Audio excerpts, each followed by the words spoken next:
YouVersion app, Amplified Bible, Classic Edition, AMPC. Matthew 23. Then Jesus said to the multitude and his disciples, "The scribes and Pharisees sit on Moses' seat of authority, so observe and practice all they tell you. But do not do what they do, for they preach, but do not practice. They tie up heavy loads, hard to bear, and place them on men's shoulders, but they themselves will not lift a finger to help bear them. They do all their works to be seen of men, for they make wide their factories, small cases enclose certain scripture passages worn during prayer on the left arm and forehead, make long their fringes worn by all male Israelites according to the command. And they take pleasure in and thus love the place of honor at feasts and the best seats in the synagogue, and to be greeted with honor in the marketplaces and have people all call them rabbi. But you are not to be called rabbi, teacher, for you have one teacher and you are all brothers.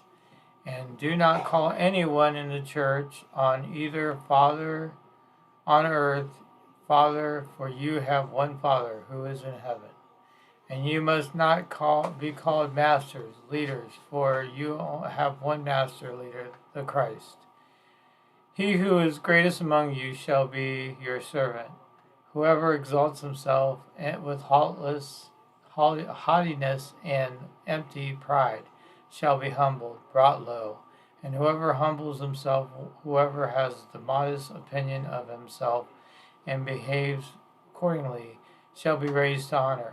But woe to you, scribes and Pharisees, pretender hypocrites, for you shut the kingdom of heaven in men's faces. For you neither enter yourselves, nor do you allow those who are about to go in to do so. Woe to you, scribes and Pharisees, pretender hypocrites, for you swallow up widows' houses, and for a pretense to cover it up make long prayers. Therefore you will receive the greater condemnation and the heavier sentence. Woe to you, scribes and Pharisees, pretenders, hypocrites, for you travel over sea and land to make a single proselyte, and when he becomes a proselyte, you make him a doubly as much as a child held Gehenna as you are. Woe to you, blind guides, who say if anyone swears by the sanctuary of the temple, it is nothing, but if anyone swears by the gold of the sanctuary, he is a debtor bound by this oath. You blind fools, for which is greater the gold, or the sanctuary of the temple that has made the gold sacred? You say too, whoever swears by the altar is not duty bound, but whoever swears by the offering on the altar has oath is binding.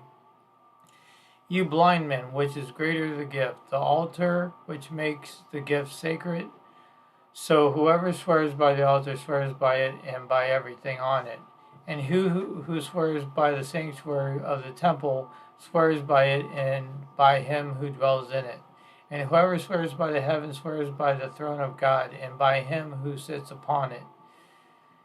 Woe to you, scribes and Pharisees, pretenders, hypocrites, for you give a tenth of your mint and dill and cumin and have neglected the weightier, most important matters of the law, right and justice, and mercy and fidelity.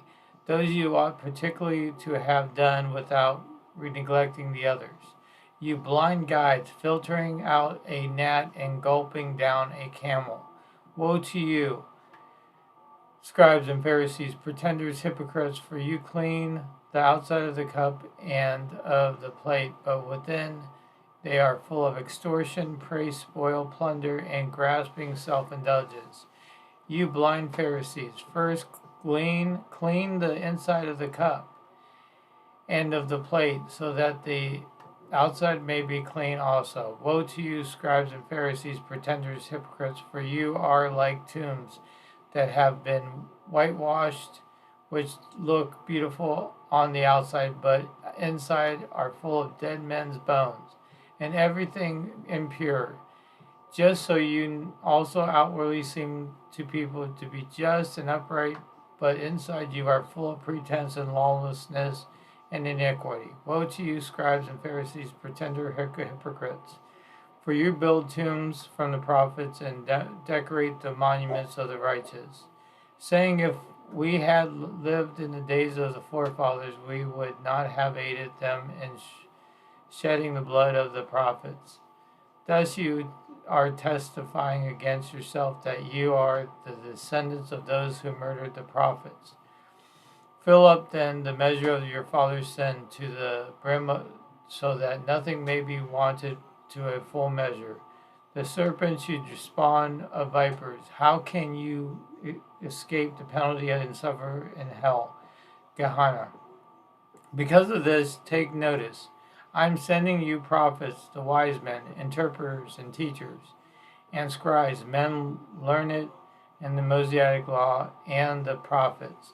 Some of them you will kill, even crucify, and some you will flog in your synagogues and pursue and persecute from the town to town, so that upon your heads they come all the blood of the righteous, these who correspond to the divine standard of right, shed on earth, from the blood of the righteous Abel and the blood of Zechariah, son of Barachiah, whom you murdered between the sanctuary and the altar of the burnt offering. Truly I say to you, all these evil calamitous times will come upon this generation. O Jerusalem, murdering the prophets and stoning them who are sent to you. How often should I have gathered your children together as a mother fowl gathers her brood upon her wings, and you refused? Behold, your house is forsaken and desolate, abandoned and left destitute of God's help. For I declare to you, you will not see me again until you say, blessed, magnified, and worshipped, adored, and exalted is he who comes in the name of the Lord.